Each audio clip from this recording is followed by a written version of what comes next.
On commence tout de suite avec cette nouvelle série de codes. Prêt ? Allez, c'est parti, on y va. Question 1. En cas d'hémorragie, si aucun élément n'est présent dans la plaie et que la victime ne peut le faire par elle-même, je dois appuyer fortement sur l'endroit qui saigne. Oui, réponse A. Non, réponse B. Je dois éviter le contact avec le sang de la victime. Oui, réponse C. Non, réponse D.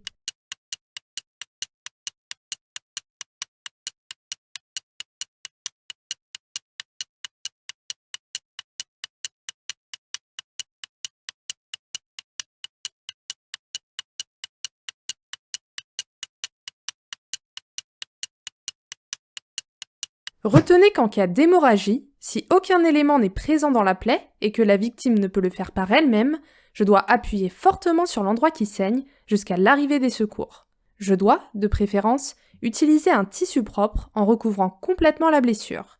Bonne réponse, A et C. Le risque d'endormissement varie en fonction des heures de la journée. Celui-ci est plus important. La nuit, entre 20h et 23h, réponse A. 2h et 5h, réponse B. La journée, entre 8h et 10h, réponse C. 13h et 15h, réponse D.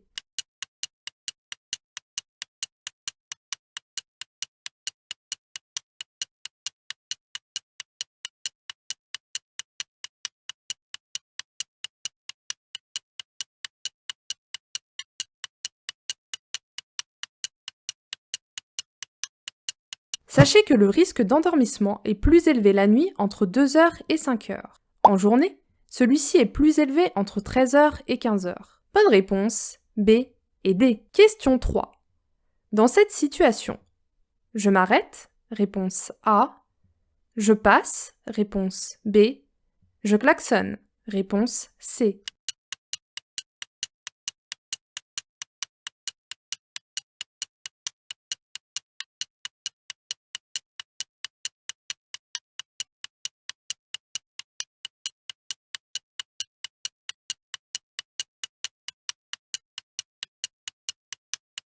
Vous pouvez constater ici que la voiture rouge souhaite quitter son stationnement.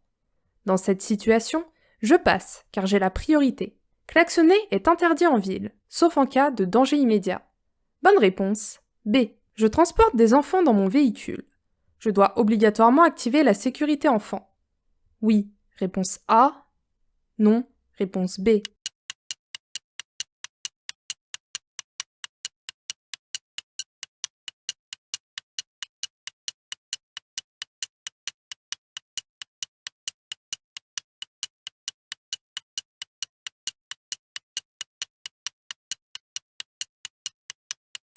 Retenez que la sécurité enfant est un dispositif de sécurité non obligatoire, même si son activation est fortement recommandée lorsque je transporte des enfants.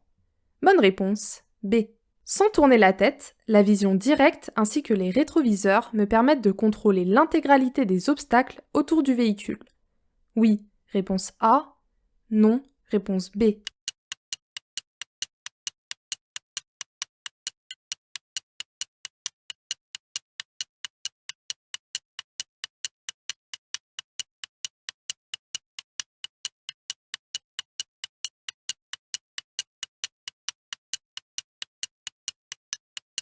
La vision directe ainsi que les rétroviseurs me permettent de contrôler l'avant et l'arrière du véhicule.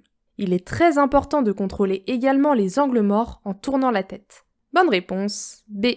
Pour ne pas rater les prochaines vidéos, pensez à vous abonner. Allez, c'est parti, go go go! Je peux m'arrêter sur le côté droit de la chaussée pour prendre une photo du paysage. Oui, réponse A. Non, réponse B.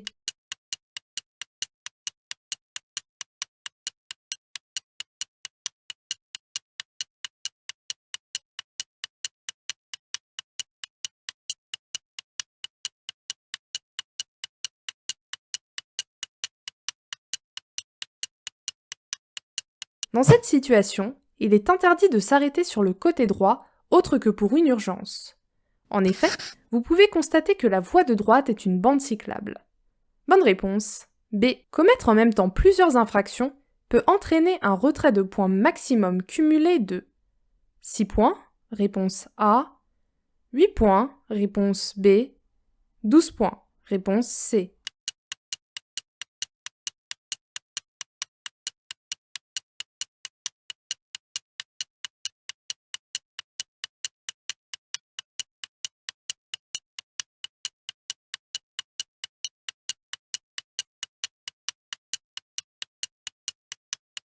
Sachez que commettre en même temps plusieurs infractions peut entraîner un retrait maximum de 8 points cumulés. Bonne réponse, B. Pour sortir de mon véhicule, je dois de préférence utiliser ma main droite. Oui, réponse A. Non, réponse B.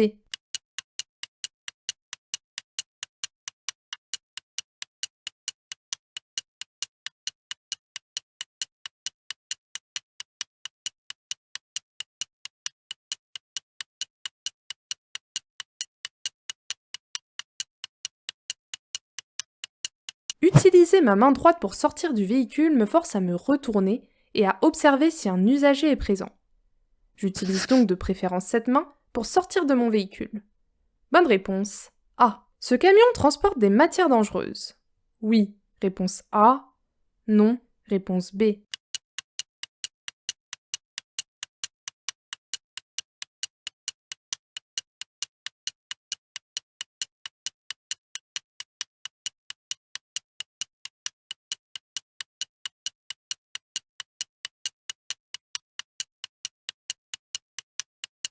Les camions transportant des matières dangereuses doivent posséder à l'arrière une plaque orange avec le code de danger, permettant d'identifier la matière transportée. Ce n'est pas le cas pour ce camion. Bonne réponse. B. Quel voyant implique un arrêt immédiat du véhicule? Le numéro 1, réponse A. Le numéro 2, réponse B. Le numéro 3, réponse C. Le numéro 4, réponse D.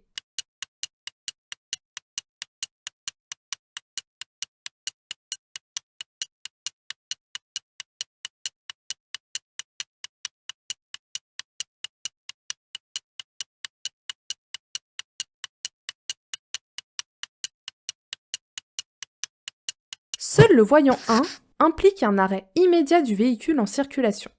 Il signale une défaillance du système de freinage. Le voyant 2 indique que les feux de détresse sont allumés. Le voyant 3 précise qu'il sera nécessaire de remettre de l'essence rapidement. Le voyant 4 est le voyant de préchauffage des moteurs diesel. Bonne réponse. A.